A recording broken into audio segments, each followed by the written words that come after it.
नमस्कार, देवभूमि समाचारों में मैं सभी आप सभी का स्वागत करती हूं। आगे आप मेरे साथ देखेंगे प्रदेश से जुड़ी तमाम खबरें विस्तार से, लेकिन सबसे पहले देखते हैं हेडलाइंस। आम बजट को मुख्यमंत्री धामी ने बताया अमृतकाल का बजट, कहा हर वर्ग का रखा गया ध्यान, उत्तराखंड को भी कई लिहाज से होगा फायदा, युवाओं को मिलेगा रोजगार। मंत्री गणेश जोशी के बयान से समूचे प्रदेश में गरमाई राजनीति, पूर्व प्रधानमंत्री इंदिरा गांधी और राजीव गांधी की मौत को बताया दुर्घटना। प्रीतम ने कहा सत्ता के मद में मदमस्त है मंत्री। कैबिनेट मंत्री गणेश जोशी के विवादित बयान से भाजपा ने किया किनारा, व्यक्तिगत बयान बताकर महेंद्र भट्ट बोले बीजेपी का नहीं है कोई लेना देना। यूके SSC भर्ती घोटाले मामले में हाईकोर्ट से आरोपी राजेश चौहान को मिली जमानत, पत्नी के इलाज के लिए मिली 7 दिन की शॉर्ट टर्म बेल। और उत्तराखंड में फर्जी डॉक्टरों के गिरोह का मास्टरमाइंड इमलाक की धरपकड़ जारी, हिस्ट्री शीटर पर बढ़ाई जाएगी 1 लाख तक की इनाम राशि। अब तक कई फर्जी डॉक्टर्स का पर्दाफाश। और बुलेटिन में आप खबरें विस्तार से। वित्त मंत्री निर्मला सीतारमण ने संसद में आम बजट पेश कर दिया है। बजट को लेकर सीएम धामी ने विस्तार से जानकारी देते हुए इसे अमृतकाल का बजट बताया है। सीएम ने कहा कि इस बजट में हर वर्ग का ध्यान रखा गया है। ये बजट भारत की नींव को मजबूत करने वाला है। उन्होंने कहा कि उत्तराखंड के लोगों को इस बजट से लाभ मिलेगा। सीएम पुष्कर सिंह धामी ने बजट में अगले 1 साल तक सभी प्राथमिकता वाले परिवारों को मुफ्त अनाज की आपूर्ति के फैसले को सराहनीय कदम बताया। मुख्यमंत्री ने कहा कि बजट में किसानों और गांवों का ख्याल रखा गया है। मोटे अनाज को लेकर भी प्रावधान रखा गया है। मोटे अनाज में मंडवे का नाम बजट भाषण में लिए जाने से मंडवे को देश में पहचान मिली है। इससे उत्तराखंड को खासा फायदा होगा। साथ ही मत्स्य क्षेत्र में काम करने वाले मत्स्य पालकों को भी बजट से फायदा मिलेगा।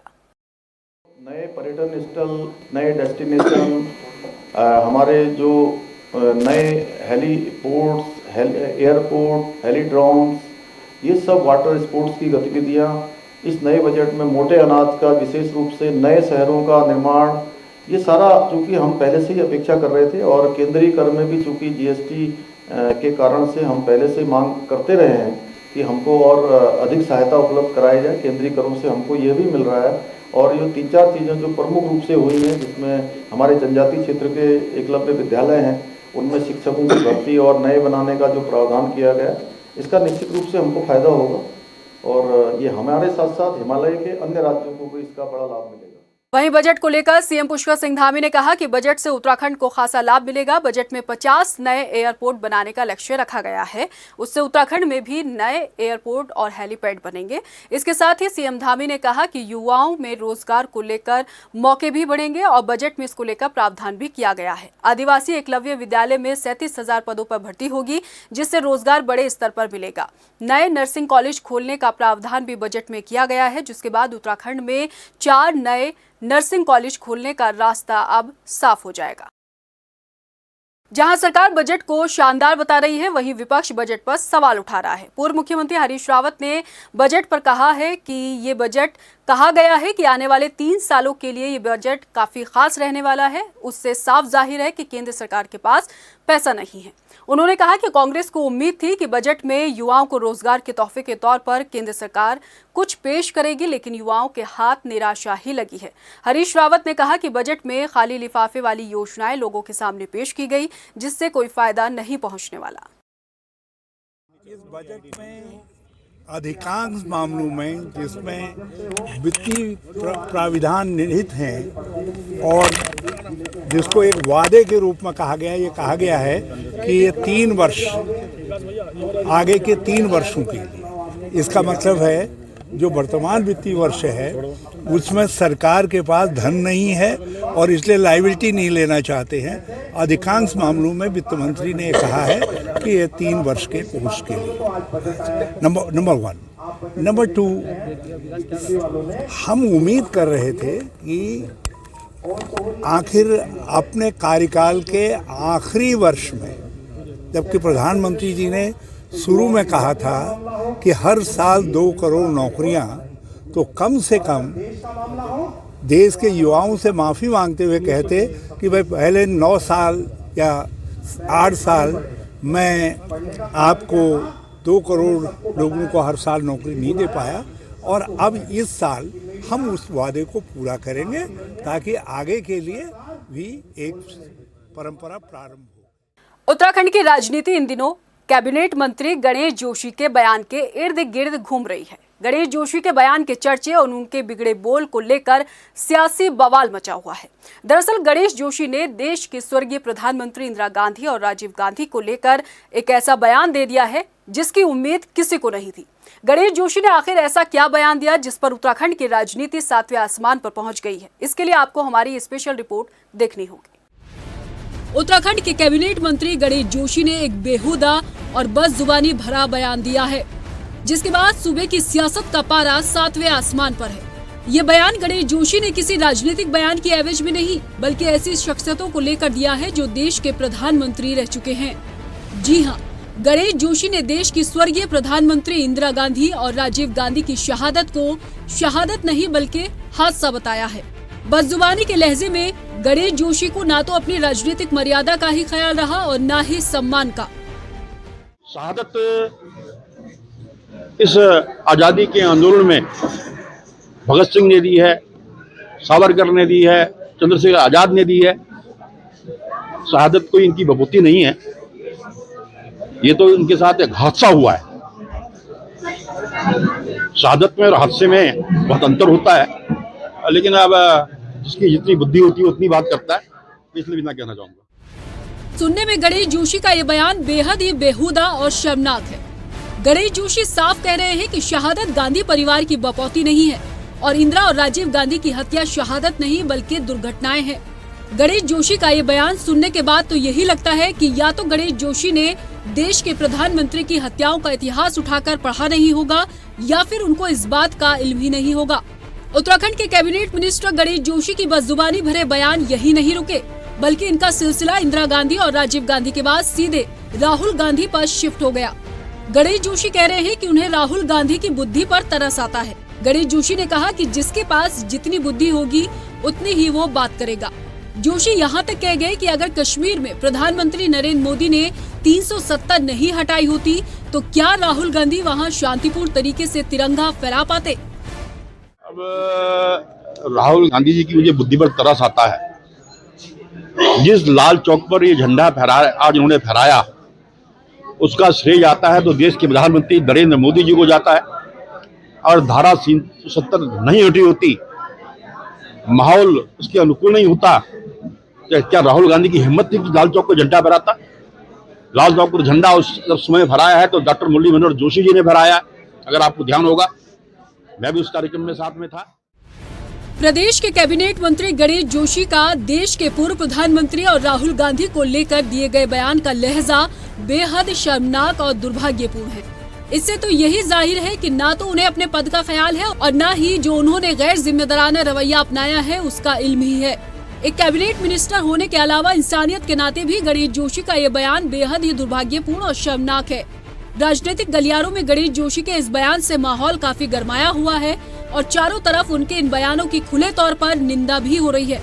चढ़ती कला टाइम टीवी के लिए देहरादून से ब्यूरो रिपोर्ट। मंत्री गणेश जोशी के बयान पर गरमाई सियासत के बीच आरोप प्रत्यारोप का सिलसिला भी खूब चल रहा है। एक तरफ गणेश जोशी अपने बयान पर अडिग होने के साथ इस मसले पर डिबेट के लिए तैयार हैं, तो बीजेपी नेता गणेश जोशी के बयान पर खुलकर प्रतिक्रिया देने से बचती नजर आ रही है। हालांकि दूसरी तरफ विपक्ष गणेश जोशी के इस बयान पर आग बबूला है। एक रिपोर्ट। बीजेपी सरकार में कैबिनेट मंत्री गणेश जोशी ने पूर्व प्रधानमंत्री इंदिरा गांधी और राजीव गांधी की हत्या को शहादत नहीं बल्कि दुर्घटना करार दिया। मंत्री गणेश जोशी ने राहुल गांधी पर निशाना साधते हुए कहा कि शहादत और दुर्घटना में फर्क होता है। गणेश जोशी के इस बयान से आग बबूला कांग्रेस ने मंत्री गणेश जोशी के खिलाफ प्रदेश भर में पुतला फूंक कर विरोध जताया, तो मंत्री गणेश जोशी अभी भी अपने बयान पर अडिग हैं। गणेश जोशी ने अपने बयान को दोहराते हुए एक बार फिर पूर्व प्रधानमंत्री इंदिरा गांधी और राजीव गांधी की हत्या को दुर्घटना करार दिया। गणेश जोशी कांग्रेसियों को भारत का इतिहास पढ़ने की सलाह देने के साथ इस बात को कह रहे हैं कि वो इस मुद्दे पर डिबेट करने तक के लिए तैयार हैं।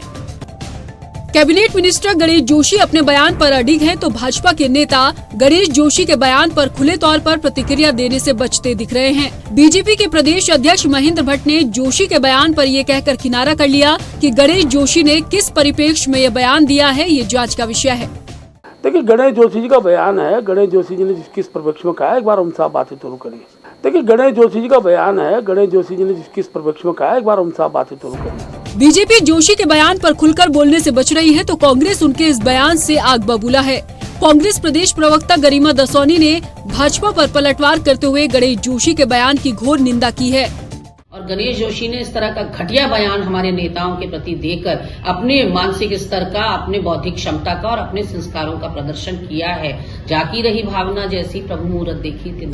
कुल मिलाकर देखें तो कैबिनेट मंत्री गणेश जोशी को इस बात का जरा भी अफसोस नहीं कि उन्होंने पूर्व प्रधानमंत्री इंदिरा गांधी और राजीव गांधी को लेकर कुछ गलत टिप्पणी की है, बल्कि वो तो अपने बयान पर अभी भी अडिग हैं। ऐसे में उनके इस बयान से आने वाले वक्त में राजनीति का ऊंट किस करवट बैठेगा, ये देखना बाकी है। चढ़ती कला टाइम टीवी के लिए देहरादून से मनीष डंगवाल के साथ सुशांत सिंह की रिपोर्ट। अब तक बीजेपी सरकार के कैबिनेट मंत्री गणेश जोशी के पूर्व प्रधानमंत्री इंदिरा गांधी और राजीव गांधी को लेकर दिए गए विवादित बयान पर भारतीय जनता पार्टी बोलने से कतरा रही थी, मगर सामने आए हालिया बयान से अब साफ हो गया है कि जोश में गणेश जोशी भले ही हों, लेकिन उनकी पार्टी ने उनके बयान से ही किनारा कर लिया है। ये रिपोर्ट देखिए। पूर्व प्रधानमंत्री इंदिरा गांधी और राजीव गांधी की हत्या को शहादत नहीं बल्कि हादसा करार दिए जाने के कैबिनेट मंत्री गणेश जोशी के बयान पर सियासी बवाल मचा है, तो आरोप प्रत्यारोप का दौर भी जारी है। इन राजनीतिक बयानों के बीच अब गणेश जोशी के बयान से भारतीय जनता पार्टी ने किनारा कर लिया है। बीजेपी प्रदेश अध्यक्ष महेंद्र भट्ट ने गणेश जोशी के बयान को व्यक्तिगत बयान बताया है। पार्टी के अध्यक्ष महेंद्र भट्ट ने कहा कि गणेश जोशी के बयान के साथ पार्टी नहीं खड़ी है। उन्होंने कहा कि अगर ज्यादा जानकारी गणेश जोशी के बयान पर लेनी है तो इसके लिए गणेश जोशी ही बेहतर बता सकते हैं कि किस परिप्रेक्ष्य में उन्होंने ये कहा है। हालांकि कैबिनेट मंत्री गणेश जोशी के दिए गए विवादित बयान पर मुख्यमंत्री पुष्कर सिंह धामी भी कुछ नहीं बोले। गणेश जी का अपना व्यक्तिगत बयान है, पार्टी का इस पे कोई विषय नहीं है। और कुछ जानकारी लेना हो गणेश जी से पूछ सकते हैं। नहीं, लेकिन वो तो कह रहे हैं कि आप डिबेट करवा दीजिए और ये देखिए, हमने कहा पार्टी उनके बयान पर खड़ी नहीं है। अपने बयान पर अडिग दिख रहे कैबिनेट मंत्री गणेश जोशी का जोश पार्टी के किनारा करने से रहता है या नहीं, ये देखना बाकी है। अब ऐसे में बीजेपी के इस बयान पर आग बबूला हुई कांग्रेस शांत हो पाती है या नहीं, ये कह पाना अभी जल्दबाजी होगी। चढ़ती कला टाइम टीवी के लिए देहरादून से मनीष डंगवाल की रिपोर्ट। वहीं मंत्री गणेश जोशी के बयान पर कांग्रेस नेताओं की तीखी प्रतिक्रियाएं सामने आ रही हैं। कांग्रेस विधायक प्रीतम सिंह ने कहा कि इंदिरा गांधी और राजीव गांधी के मामले में गणेश जोशी का बयान किसी भी सूरत में स्वीकार्य नहीं है। उन्होंने कहा कि गणेश जोशी से क्या बहस की जाए, ना ही उनका कोई बौद्धिक स्तर है और ना ही किसी बात का उन्हें ज्ञान है, वो बस सत्ता के मद में मदमस्त हैं। वहीं मंत्री के बयान की निंदा आम जनता भी कर रही है।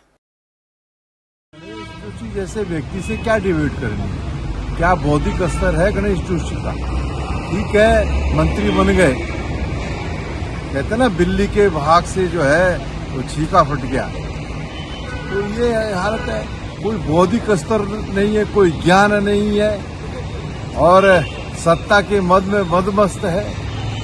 और आप सब जानते हैं जुमलेबाजों की सरकार है, दिल्ली से लेकर प्रदेशों तक ये लोग हैं जिनको शहादत का मतलब पता नहीं है, वो हमसे क्या बहस करेंगे। निवेदन करूंगा कि आप इतने बड़े पद पे हैं, उत्तराखंड के आस्था के साथ बनी हुई है, लेकिन दुर्भाग्यजनक बात, आपने जो स्वर्गीय पूर्व प्रधानमंत्री इंदिरा गांधी जी, स्वर्गीय पूर्व प्रधानमंत्री राजीव गांधी के खिलाफ जो वक्तव्य दिया है, निराशाजनक है, बड़ा दुखद है। उनको अपना वक्तव्य सोच समझ के देना चाहिए। उन्होंने एक हादसा कहा, जबकि ऐसे महान विभूतियां जिन्होंने इस देश का पूरा स्ट्रक्चर खड़ा किया, और आज मैं नहीं कह रहा हूँ, राजीव गांधी का जो संचार क्रांति है वो भी आज राजीव गांधी की देन है। और बड़ी खबर आपको बता देते हैं, यूके SSC भर्ती घोटाले मामले से ये बड़ी जुड़ी अपडेट है। भर्ती घोटाले के आरोपी को हाईकोर्ट से जमानत मिली है। जी हां, आरोपी राजेश कुमार चौहान को हाईकोर्ट से ये जमानत दी गई है, लेकिन ये जमानत हाईकोर्ट से राजेश चौहान को शॉर्ट टर्म बेल के तौर पर दी गई है। पत्नी के इलाज के लिए हाई कोर्ट ने राजेश चौहान को 1 हफ्ते की शॉर्ट टर्म जमानत दी है और आरोपी राजेश चौहान जो है UKSSC भर्ती घोटाले मामले में प्रिंटिंग प्रेस का मालिक है। राजेश चौहान जिसको गिरफ्तार किया गया था और तभी से वो जेल में बंद था, लेकिन अब हाई कोर्ट ने राजेश चौहान को शॉर्ट टर्म बेल दी है। महज 1 हफ्ते की ये बेल उनको दी गई है। उनकी पत्नी के इलाज के लिए हाई कोर्ट ने जमानत दी है। उत्तराखंड में फर्जी डॉक्टर बनाने वाले गिरोह के खिलाफ अब गैंगस्टर एक्ट के तहत मुकदमा दर्ज होगा। साथ ही सभी फर्जी डॉक्टर्स के अलावा गैंग से जुड़े सभी आरोपियों की प्रॉपर्टी भी अटैच होगी। इस मामले में फरार चल रहे मास्टरमाइंड और हिस्ट्री शीटर इमलाक खान की हफ्ते भर में अगर गिरफ्तारी नहीं होती है तो 50,000 के इनाम की तैयारी की जाएगी और उसके बाद भी नहीं होती है तो पुलिस मुख्यालय को प्रस्ताव भेजकर 1 लाख रुपए का इनाम रखा जाएगा। दरअसल 11 जनवरी को उत्तराखंड में मुजफ्फरनगर स्थित बाबा कॉलेज ऑफ स्टडीज नाम के एक फर्जी कॉलेज का पर्दाफाश किया गया था जो 8 से 10 लाख रुपए में डॉक्टर की डिग्री तैयार करता था। कल हमने एक डॉक्टर का और अरेस्टिंग की है और आपको अवगत कराता हूँ कि जो इस फर्जी सर्टिफिकेट बनाने वाले हैं, वहाँ जो इनका जो गैंग लीडर था इमलाक, मुजफ्फरनगर का रहने वाले, उस पर 25,000 का इनाम बढ़ा दिया है और यदि इस 1 हफ्ते में उसकी अरेस्टिंग नहीं होती है तो फिर इसमें फर्दर 50,000 रुपये की इनाम बढ़ाते हुए फिर कार्रवाई की जाएगी। अगर नहीं पकड़ा जाता है तो फिर जो 1 लाख रुपया का जो इनाम है वो PS के लेवल से फिर बढ़ाए जाने की हम लोग संस्तुत करेंगे और इसमें हम लोग तहकीकात कर रहे हैं पूरे प्रकरण में। बहुत जल्दी है अन्य जो कार्रवाई अरेस्टिंग जो होनी है वो भी की जाएंगी। हल्द्वानी की बात करेंगे। वनभूलपुरा क्षेत्र में अवैध निर्माण पर नगर निगम और प्राधिकरण ने बड़ी कार्रवाई की है, जहां टीम ने लाइन नंबर 8 और 12 में JCB से 2 बड़े अवैध निर्माणों को ध्वस्त किया है। कार्रवाई के दौरान सिटी मजिस्ट्रेट ऋचा सिंह और पंकज उपाध्याय भी मौके पर मौजूद रहे। बिना परमिशन के बन रहे इन दोनों अवैध निर्माणों पर कुमाऊं कमिश्नर ने छापेमारी की थी, जिसके बाद कुछ लोगों ने इसका विरोध भी किया था। अवैध निर्माण पर कार्रवाई के दौरान भारी पुलिस फोर्स भी मौके पर मौजूद रही।